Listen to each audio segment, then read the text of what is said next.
गांधीनगर से आए सीआरपीएफ अधिकारी और उनकी टीम के साथ वर्सिंग भाई तावियाड़ की श्रद्धांजलि का कार्यक्रम आयोजित किया गया। सूत्रों के अनुसार महिसागर जिले के संतरामपुर तालुका के गोठिप गांव के निवासी वर्सिंग भाई हीराभाई तावियाड़ के पुत्र 1977 में सीआरपीएफ में पोस्टिंग थे और वे मिजोरम राज्य के त्रिपुरा गांव में ड्यूटी पर थे। उस दौरान अचानक दुश्मनों द्वारा हमला होने पर इस त्रिपुरा गांव में भारत देश के बम ब्लास्ट में लगभग 17 भारतीय जवान शहीद हो गए थे। इस बम ब्लास्ट में एक जवान गुजरात राज्य के महिसागर जिले के संतरामपुर तालुका के गोठिप गांव के निवासी वर्सिंग भाई तावियाड़ भी अपनी ड्यूटी के दौरान देश के लिए शहीद हो गए थे। इस कार्यक्रम में उनके योगदान के रूप में 8 मई 2024 को गांधीनगर से सीआरपीएफ के अधिकारी और उनके साथ उनके जवान बड़ी संख्या में संतरामपुर के गोठिप ग्राम पंचायत के पास जवान को श्रद्धांजलि अर्पित करने के लिए उपस्थित रहे और इस कार्यक्रम में सभी ने शहीद हुए जवान को सलामी दी और फुलहार से श्रद्धांजलि अर्पित की। इस कार्यक्रम में गांधीनगर से सीआरपीएफ के इंस्पेक्टर लालचंद्र जायसवाल जी, सहायक गिरीश कुमार जी, हवलदार आमिर भाई, सिपाही अश्विनी नंदलाल जी और उनकी टीम के जवानों के साथ साथ गांव के सरपंच सोनू भाई तावियाड़, पूर्व सरपंच नारायण भाई रावल भाई और गोठिप गांव पंचायत के सदस्य, गांव के ग्रामजन और शहीद हुए जवान के परिवारजन बड़ी संख्या में उपस्थित थे। शहीद जीडी टीवी सिंह अमर रहे, शहीद जीडी टीवी सिंह अमर रहे। सम्मानित ग्रामवासियों, सरपंच, अध्यापकगण एवं शहीद का परिवार एवं महिला शक्ति का मैं इंस्पेक्टर लालचंद जायसवाल पीडी ट्यूबल गांधीनगर से आप सबका इस शहीद श्रद्धांजलि दिवस सभा में स्वागत करता हूँ। शहीद हवलदार जीडी टीवी सिंह के बहादुरी के बारे में दो शब्द कहना चाहूँगा। हवलदार जीडी टीवी सिंह 33 बटालियन के दिनांक 075/1997 को सीआरपीएफ सैनिकों ने दक्षिण त्रिपुरा में विद्रोहियों के खिलाफ ऑपरेशन शुरू किया। सैनिकों ने सामान्य क्षेत्र की तलाशी ली, लेकिन विद्रोहियों से संपर्क स्थापित नहीं हो सका। तब सैनिकों ने अपनी वापसी की योजना बनाई। पीछे हट रहे वाहनों में बैठे विद्रोहियों ने घात लगाकर कई आईडी विस्फोट किए, जिसके बाद अंधाधुंध गोलीबारी हुई। एक वाहन आईडी की चपेट में आ गया और उसमें सवार लोग गंभीर रूप से घायल हो गए।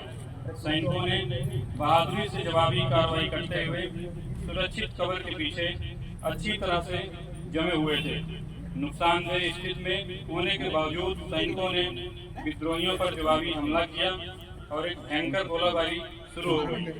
विद्रोहियों ने उनके हथियार छीनने के लिए सैनिकों पर हमला करने की कोशिश की, लेकिन गंभीर रूप से घायल सैनिकों को विद्रोहियों को रोके रखा। उनके भीषण जवाबी कार्रवाई से बहादुर सैनिकों ने विद्रोहियों को तब तक अपने पास नहीं आने दिया जब तक कि अतिरिक्त बल नहीं आ गया।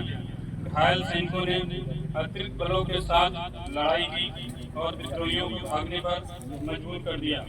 आईडी विस्फोट और बाद में हुई मुठभेड़ में सीआरपीएफ के 16 बहादुर जवानों सहित एससीजीडी टीवी सिंह ने अपने प्राणों की आहुति दी और वीर गति को प्राप्त हुए।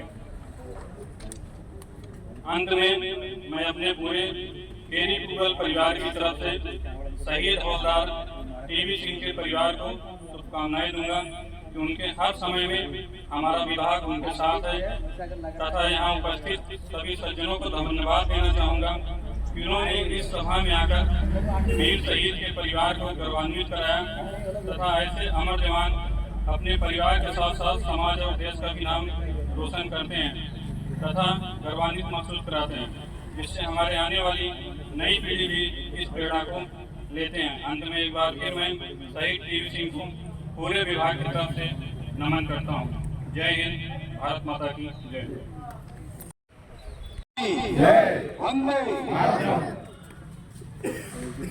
आज अपना गोठिप गामे केंद्रीय रिजर्व पुलिस फोर्स में फरज बजावी थी भिक्षिंग भाई तावियाड़ अपना धर्मी उड़ियाना बहुत शहीद તરીકે ભાવસિંહ રાખી અને પોતે શહીદ થયા. દેશના રક્ષણ માટે જેમણે પોતાનો પ્રાણની આહુતિ આપી, આ એ પ્રસંગે એમને આપણે શ્રદ્ધાંજલિ જ્યારે આપવા સૌ ભેગા થયા છીએ ત્યારે ગામના વરિષ્ઠ નાગરિક એવા સરપંચ શ્રી સોનુભાઈ, આપણા તાલુકા પંચાયત સભ્યશ્રી તેમજ મેળવણી નિરીક્ષક આપણા ધારિયાર સાહેબ, કેન્દ્રીય ભારત સરકારના વિભાગમાંથી પધારેલ તમામ અગ્રણી અધિકારી વર્ગ, ગાંધીનગર ગ્રુપમાંથી પધારેલ તમામ ઓફિસરો, આપણા તલાટી શ્રી ગોઠી ગ્રુપ ગ્રામ પંચાયત, આપણા ગોઠી આઉટપોસ્ટના પોલીસ અધિકારી સાહેબો, પ્રાથમિક શાળાના આચાર્યશ્રી અને તમામ વરિષ્ઠ નાગરિકો અને ખાસ કરીને વિકસિતભાઈના કુટુંબના જે એમના પોતાના અંગત કુટુંબીઓ જે પધારેલા છે,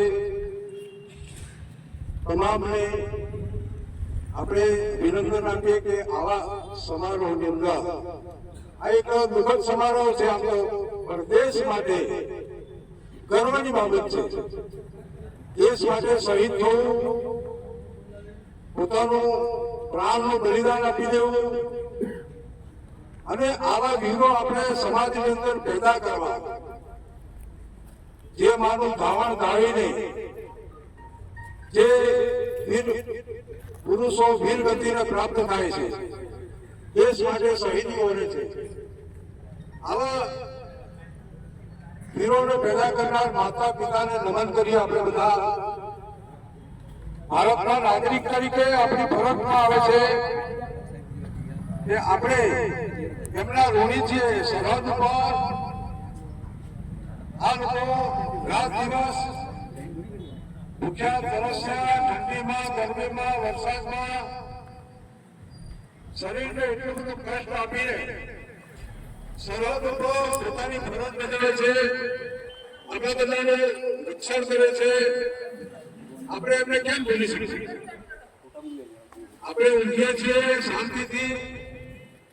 શાંતિથી આપણે ધંધા પાણી કરીએ છીએ અને શાંતિથી આપણે આપણા જીવનને આગળ ધપાવીએ છીએ. એનું રક્ષણ કરનારા દેશના જે આવા વીરો છે, એ વીરોને લાખો વંદન કરીએ તો પણ ઘણા બધા ઓછું. કારણ એમના થકી આપણે સુરક્ષિત છીએ, સરહદો સુરક્ષિત છે, આપણે બધા અહીં બેઠા પણ સુરક્ષિત છીએ. ત્યારે એવો દેશ આક્રમણ કરી બેસે. અત્યારે તમને ખબર છે યુક્રેન અને રશિયા વચ્ચે ભીષણ યુદ્ધ ચાલે, લાખો લોકો અને કેટલાય હજારો સૈનિકો ત્યાં શહીદ થઈ ગયા. બીજા પણ દેશોના યુદ્ધો ચાલે છે અને રાતોરાત ગમે ત્યાં બોમ્બ ફેંકી દેવામાં આવે, ગમે ત્યાં કોઈ પણ અસ્ત્ર શસ્ત્ર ફેંકીને લોકો એની અંદર ચપેટમાં આવી જાય છે. ત્યારે આપણે જો સુરક્ષિત હોઈએ તો આપણા દેશના સૈનિકોને નમન કરીએ, વંદન કરીએ. આવા વીર સૈનિકો આપણે પેદા કરીએ, આવા બાળકોને આપણે એવું શિક્ષણ આપીએ. આપણે દેશ માટે જીવીએ છીએ. આપણે દેશ હશે તો આપણે સુરક્ષિત, તો આપણા સમાજની અંદર, આપણા કુટુંબની અંદર આપણે એવું શિક્ષણ આપીએ કે જે બાળકો સુરવીર, તંદુરસ્ત અને દેશની સેવા કરવા માટે તેમને આપણે સમર્પિત કરી દઈએ. એવા વીર પુરુષો પેદા કરીએ. આજે આ સાહેબો અને આ સંગ્રામ પ્રતિ પત્રકાર મિત્રો જે પધાર્યા છે, આપણા બંધારણના ભાઈશ્રી, એમના પિતા પણ સીઆરપીએફમાં હતા અને એમણે પણ શહીદી હોઈ છે. લક્ષ્મણભાઈ કરીને નામ હતું, લક્ષ્મણભાઈ રાવળ. એમને આ દિવસ હજી વાર છે એકાદ મહિનાની, ત્યાર પછી એમને ત્યાં ભંડારા ખાતે પણ આવો કાર્યક્રમ થશે. એટલે તમામ અધિકારીગણ જે ત્યાંથી ગાંધીનગર કેન્દ્રીય રિઝર્વ પોલીસ ફોર્સમાંથી પધાર્યા છે તેમને આપણે લાખ લાખ વાર વંદન કરી આપ સૌનો ખૂબ ખૂબ આભાર. કોઠીપ ગામ વતી, કોઠીપના પ્રજાજનો વતી, તમામના વતી જે હું આપ સૌને અભિનંદન આપું છું, પ્રણામ કરું છું. આપ સૌ પધાર્યા એ બદલ ખૂબ ખૂબ અભિનંદન પાત્ર છું. ભારત માતા કી જય! ભારત માતા કી જય! વંદે માતરમ.